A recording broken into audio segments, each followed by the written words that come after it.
welcome to ESO Daily. I am your host, as always, Mystic Raven. And today we actually had maintenance, which, as you guys can see, it looks like they actually did a couple of things with the shading, which actually looks pretty good. I think some of the textiles actually look pretty good, and the lighting and the shadowing looks really good, and the rendering. They did a good job with, that update. Was it unanticipated, but kind of a weird side effect? Okay, so as you guys see, the HUD, the menu HUD has changed, but when you actually go to log out, now it's going to be kind of crazy, because you're not going to be able to log out. It's froze. It's stuck. There we are. I'm still not logged out. I don't know what to tell people. I guess you gotta break a few eggs to make an omelet is all I can say. But yeah, tomorrow brings in December 1st, so I want to first and foremost say happy holidays to everybody. And with that being the case, also tomorrow, Elder Scrolls ZeniMax will be launching crown crates.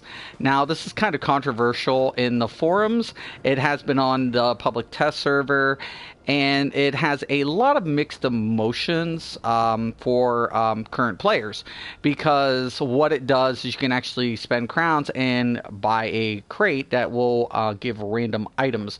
Now, from my understanding, now I don't know if they're in-game items like sets. Okay, so it's kind of debatable.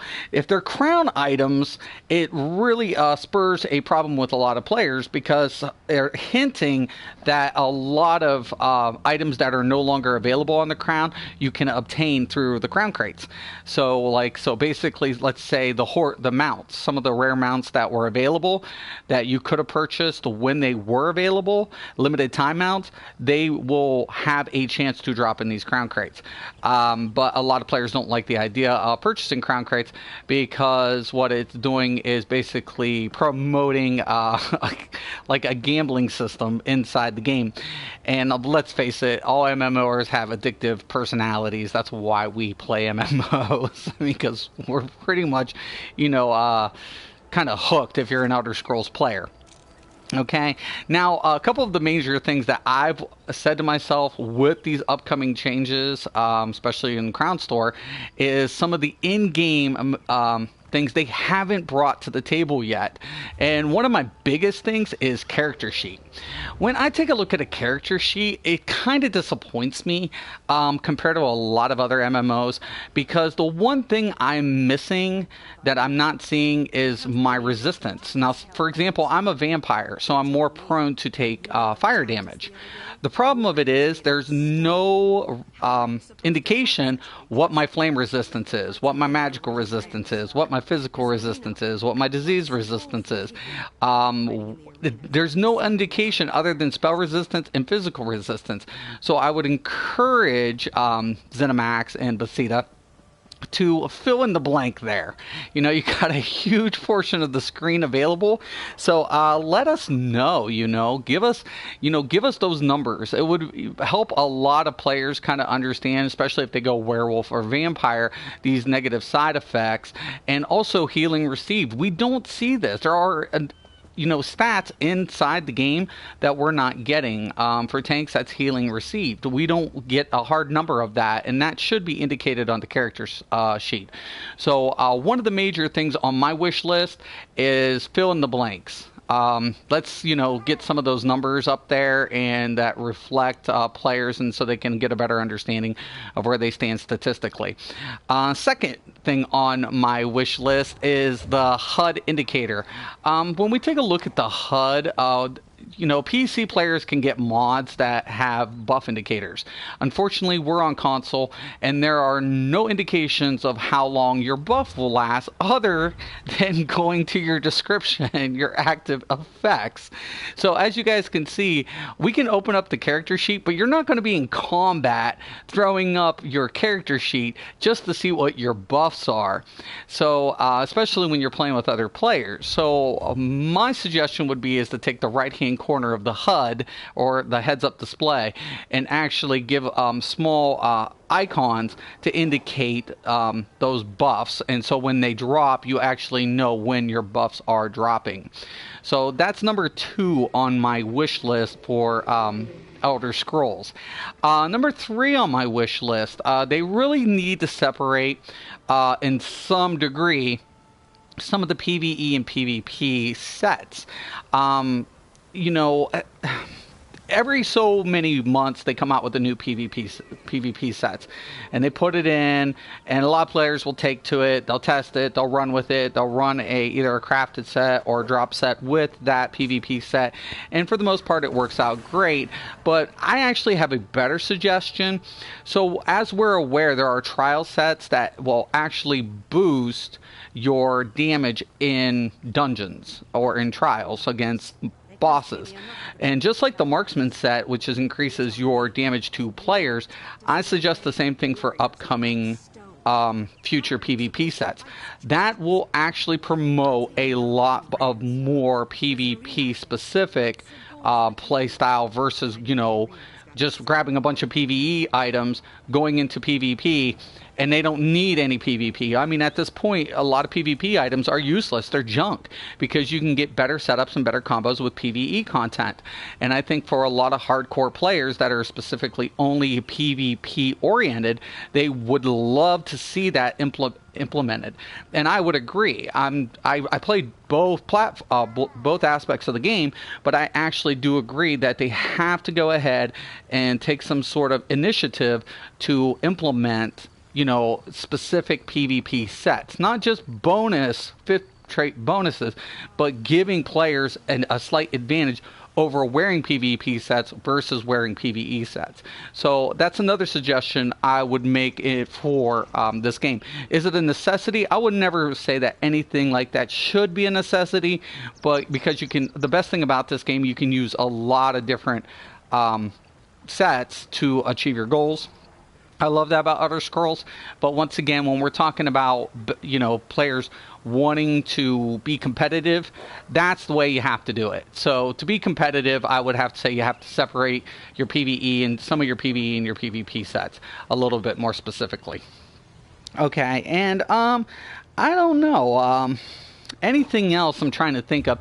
If you guys have anything on your wish list, I mean, it is the season. I think, as loyal customers and loyal players to Elder Scrolls, you guys should post down below and say, what is it that you want to see implemented in the game? What changes do you think is important?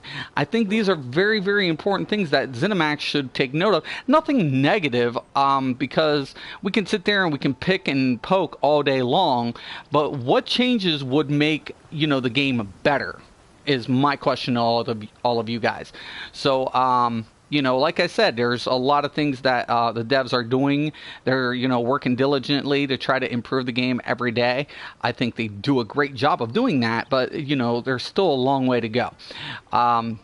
So obviously, and player housing. So we got player housing coming up. I kind of have mixed emotions about this.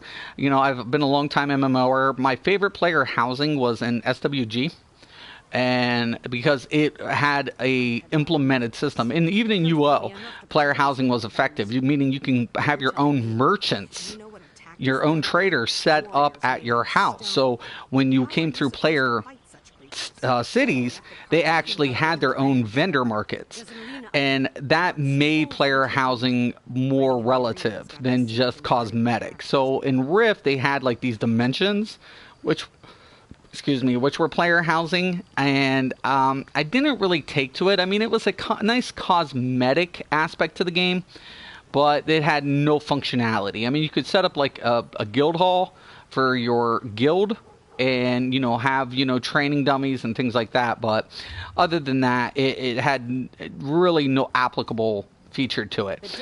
And I think Elder Scrolls going into this is going to have the same problem unless they can actually make it where it has some sort of aspect to it where it immerses the players into having their own communities. So I would love to see that implemented and see how they do it. But as far as I think what's going to end up happening, it's going to be instance-based like EverQuest 2 was in their housing. When EverQuest 2 introduced player housing, it was instance-based, meaning you rented a little area of the town and you could have different size places, but nobody could walk in and out of your place. Nobody could view your stuff unless they were in your party and are invited. And to me, it's kind of like, it's cosmetic.